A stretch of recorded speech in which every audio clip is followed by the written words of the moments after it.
Dr. Oliver Blackwood's hands trembled as he picked up the newspaper from his laboratory desk. A single sentence screamed from the front page. 8 million arrests in 2 weeks. Britain's prisons collapse. The paper slipped from his fingers.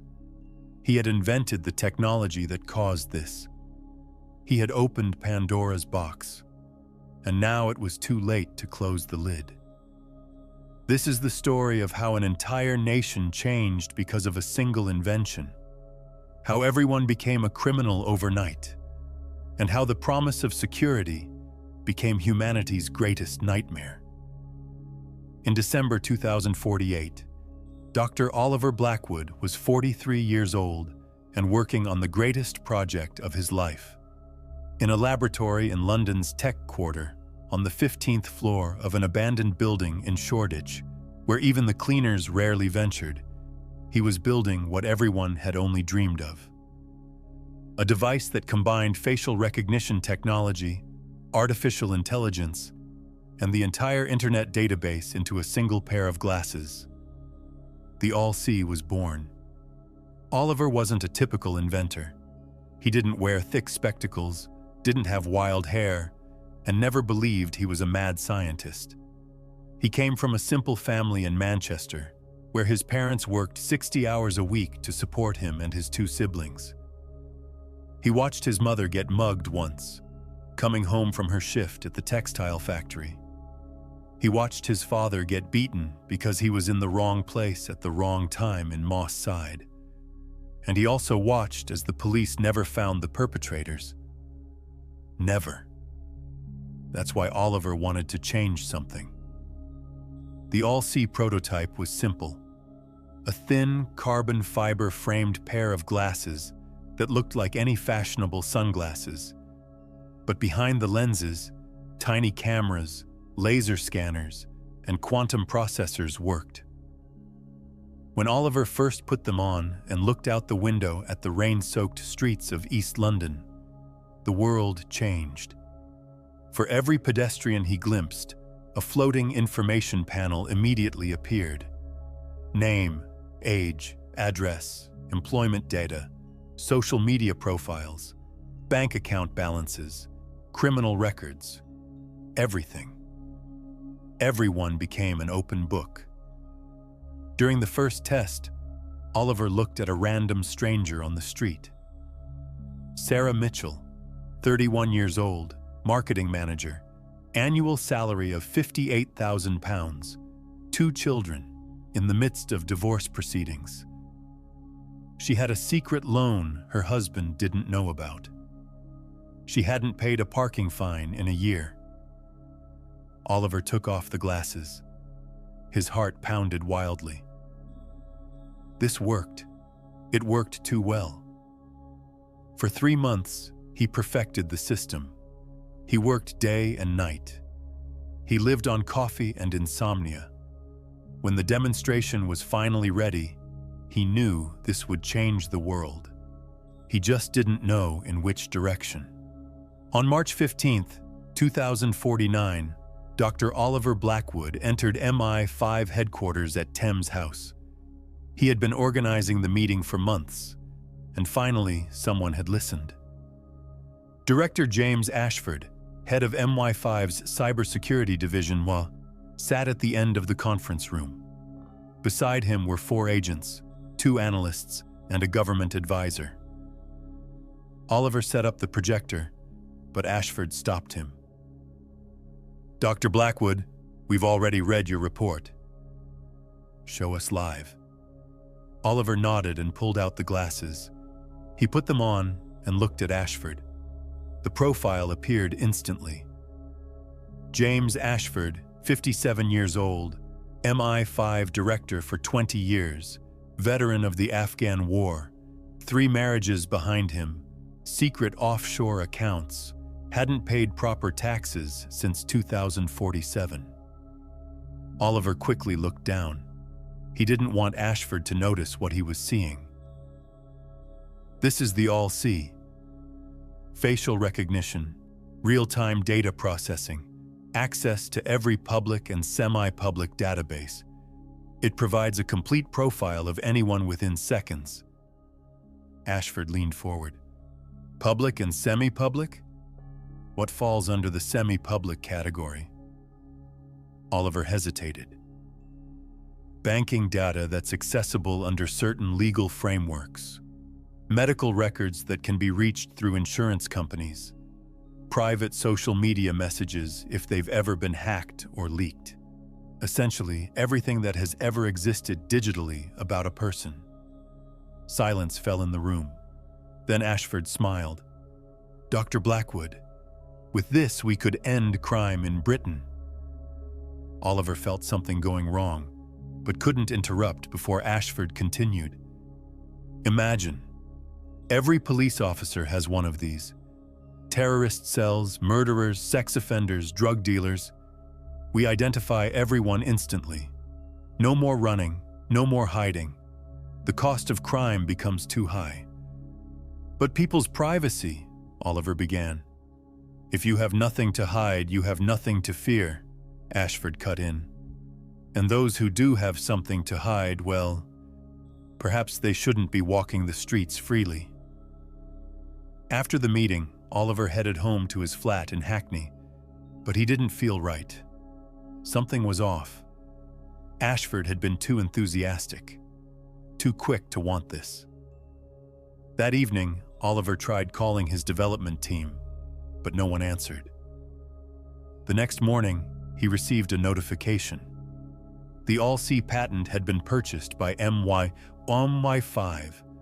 for £1 million, and the technology was no longer his. On September 15, 2050, they activated the Justice Protocol. It was a Monday morning, and it began simultaneously in every major city in Britain. 500,000 police officers received AllSee glasses. The official explanation was that this was the next step in the fight against crime. The reality was far more complicated. Rebecca Hayes was a 37-year-old nurse in East London.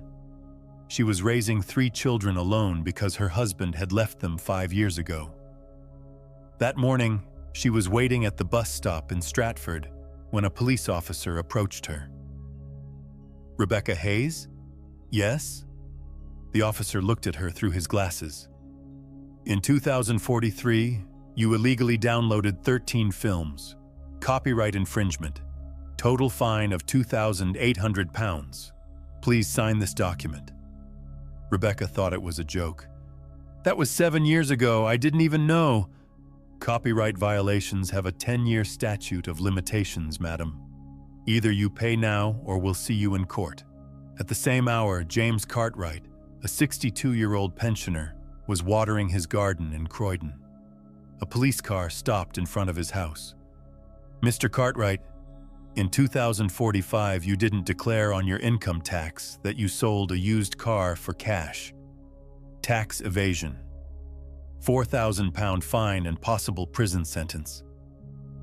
But that was only £1,500, and I thought, the law is the law, sir.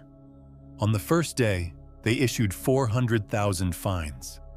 By the second day, it was over 1 million. By the third day, people started being afraid to go outside. Every small offense they'd ever committed suddenly came to light. Parking violations from 20 years ago, drug use at university, false tax returns, stolen Netflix passwords, illegal downloads. Everything was punished retroactively. The system made no distinctions. An 18-year-old girl who had lied about her age on a social media registration when she was 13 now faced a fine. A 50-year-old teacher who had participated in a protest 20 years ago where violent acts later occurred was arrested. People realized that everyone was guilty of something. Everyone. By the third week, 8 million people had been arrested. The prisons were full. The courts collapsed. People started to panic. Some tried to delete their digital footprints, but it was too late. Everything was already archived. Everything was preserved, and the AllSee saw everything. Oliver Blackwood sat in his flat in Hackney and watched the news. A reporter was covering a protest in Trafalgar Square. People are demanding that the government stop the Justice Protocol. But Director Ashford has stated, compliance with the law is not optional. Either everyone follows the rules or no one does. Oliver turned off the television. What had he done? What had he created?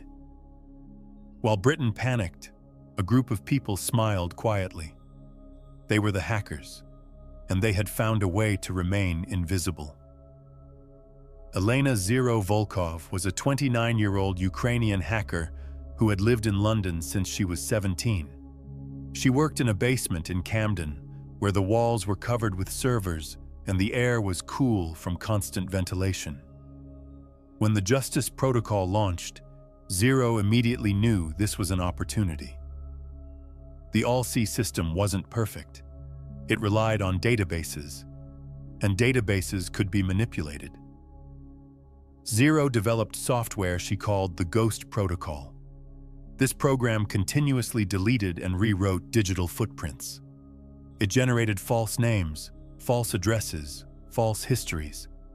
When an AllSee glass scanned someone using the Ghost Protocol, it only saw an empty profile, or even better, a completely innocent, flawless citizen's profile. But the Ghost Protocol wasn't cheap. It cost £50,000 a year. And Zero knew that only those who were either very wealthy or earning very well through illegal means had that kind of money. By the fourth month, Zero's client list contained more than 2,000 names. Drug dealers, white-collar criminals, tax evaders who had much to hide. And they were all willing to pay to remain invisible. But not everyone was clever enough. There were hackers who tried to crack the system themselves and failed. Tyler Graves, a 22-year-old programmer from Bristol, thought he was smart enough to make similar software himself. 2 weeks later, MOI5 was pounding on his door. When he opened it, 6 agents stepped in, each wearing AllSee glasses. Tyler Graves, you're under arrest for computer misuse, data manipulation, and hacking government systems. Tyler couldn't even speak before they handcuffed him. The AllSee didn't just see what he was doing. It tracked every keystroke, every search. The system knew what he was planning before he even tried. By the 6th month, it was clear. Only the best hackers remained free.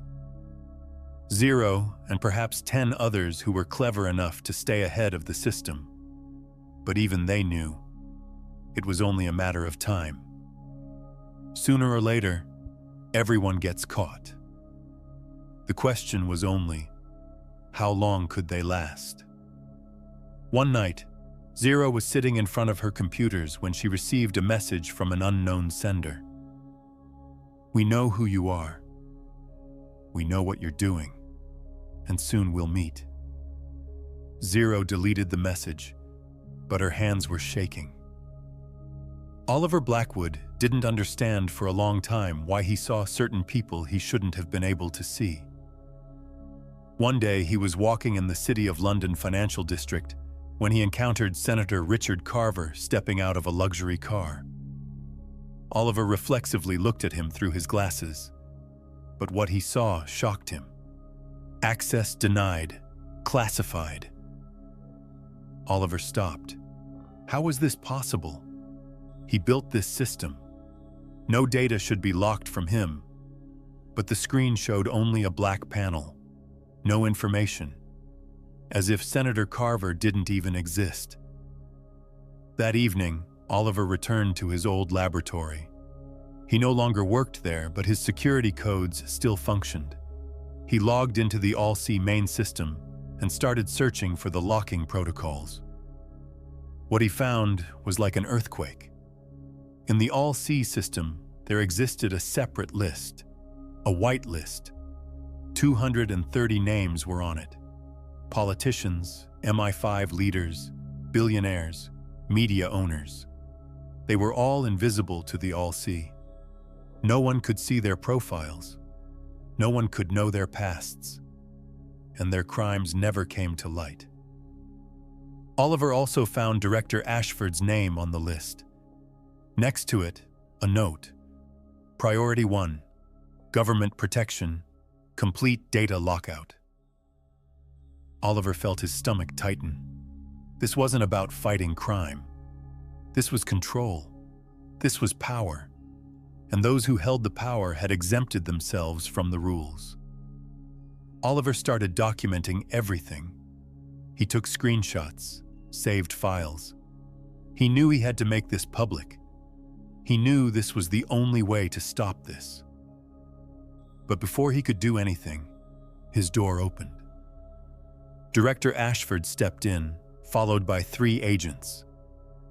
"Dr. Blackwood, I thought you no longer worked here."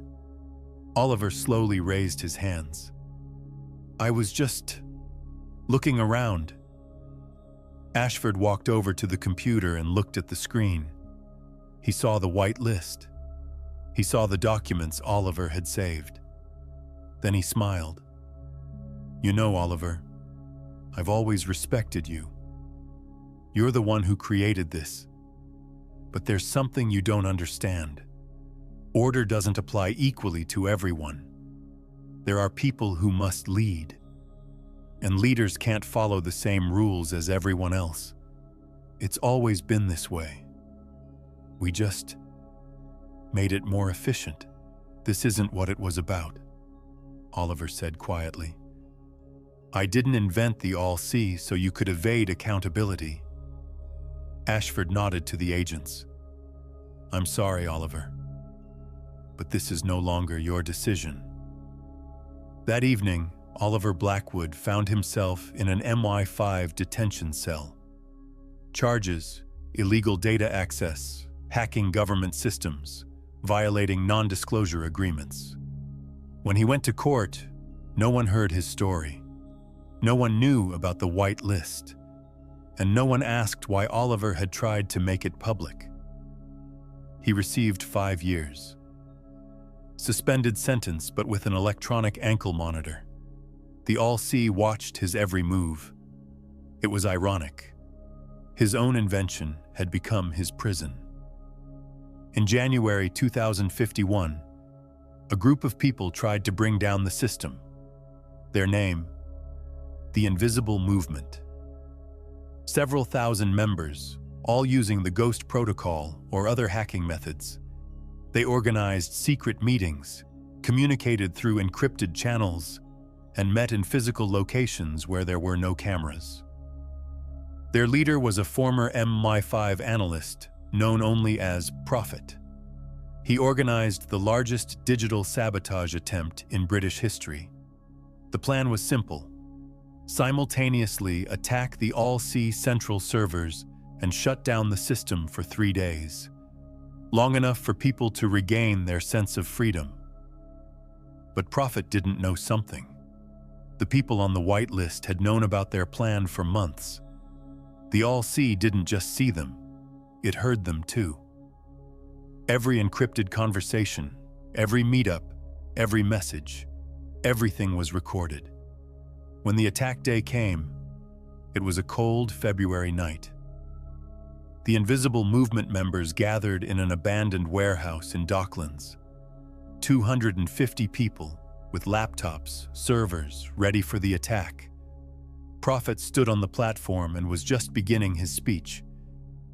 "Tonight, we take back our freedom." The doors burst open. 100 MI5 agents flooded in, each wearing AllSee glasses. No one escaped. No one could hide. Each of their profiles hovered before the system. At Prophet's arrest, Director Ashford was personally present.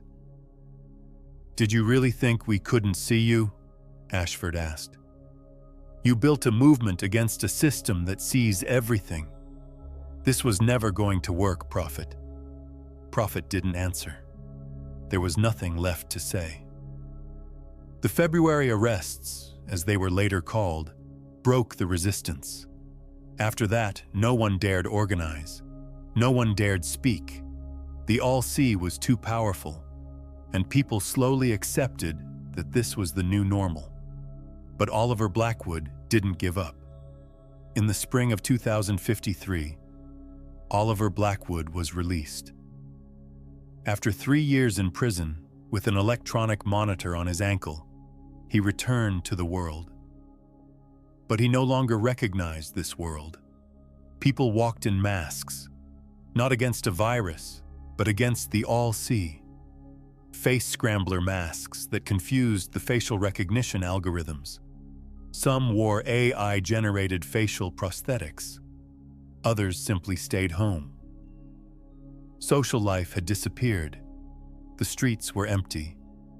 Britain had become a surveilled prison. Oliver lived in a small flat in Peckham, and every evening he did the same thing. Programmed.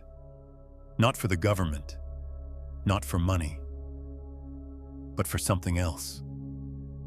A virus. A virus that could destroy the AllSee permanently. The code's name, Exodus, and if successful, every AllSee device would shut down. All data would be erased. All profiles would disappear. The system would collapse, and people would regain their invisibility. But Oliver knew that if he did this, he would never escape. The tracker on his ankle recorded his every movement. If he uploaded the virus, they'd be there within 10 minutes. And then it wouldn't be a suspended sentence anymore. Then it would be over. On March 15th, exactly 4 years after the AllSee demonstration, Oliver finished the code. On his screen was the upload button. One click. Just one click, and everything changes.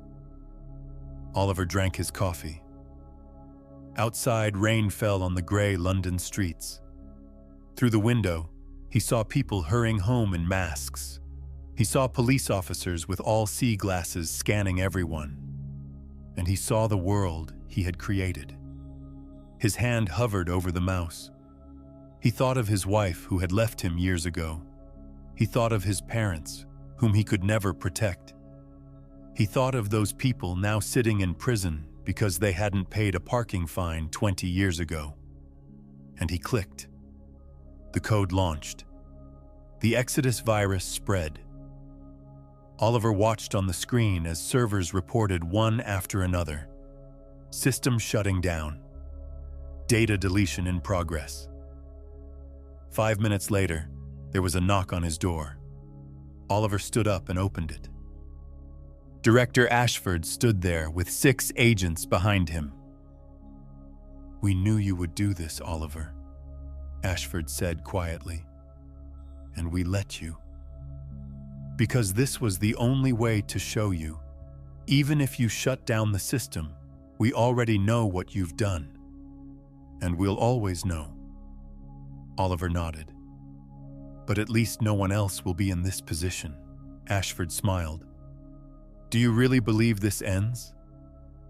"Oliver, the AllSee is just a tool. The control. That was already here long ago. You just made it visible." They handcuffed Oliver. As they led him out of his flat, people stood on the street, in masks, in silence. They watched as they took him away. And Oliver saw in their eyes, not liberation, but fear. Because now they didn't know who was watching them. And perhaps that was even worse. The AllSee servers were offline for 5 hours. Then they restarted. With a new security update. With new encryption. And a new name. AllSee 2.0. Oliver Blackwood is in a maximum security prison. There's no time limit on his sentence. Just one phrase. Until he no longer poses a threat to national security and the people. Well, the people still wear masks. They still fear. And they still know someone is watching. The question is only, how long can you remain invisible?